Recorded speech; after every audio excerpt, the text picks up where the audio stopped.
Hi welcome back to summers life style channel. ఈరోజు మా dinner వచ్చి మీకు చూపిస్తానండి. మా డిన్నరు వేడిగా వైట్ రైస్ అండ్ పాలకూర చపాతీ. మా పిల్లలకి చాలా ఇష్టం నేను చేసిన పాలకూర చపాతీ. ఇది చూడండి చీమ దుంపల పులుసు. ఏంటక్క నువ్వు ఎప్పుడు దుంపల పులుసు బెండకాయ పులుసులు తింటారేమో అనుకుంటారేమో. లేదండి, నేను అన్నీ తింటాను, కానీ నాన్ వెజ్ తినలేనప్పుడు ఇలా నాకు ఇష్టమైంది నేను చేసుకుంటాను. ఇది పన్నీర్ మసాలా, మా పిల్లలకి చాలా ఇష్టము. పన్నీర్ పాలకూర చపాతీ. ఇది క్యాప్సికమ్ హాఫ్ బాయిల్. పిల్లలకి ఎప్పుడు రోజుకి ఒక వెజిటేబుల్ మస్ట్గా హాఫ్ బాయిల్ చేసి పెడతాను ఏదో ఒకటి వాళ్ళ కోసం.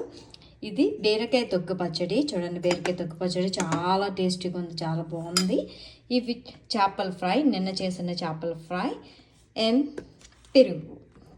మీకు ఈ వీడియో కానీ నచ్చితే లైక్ చేయండి, షేర్ చేయండి, సబ్స్క్రైబ్ చేయండి మై ఛానల్. Thank you.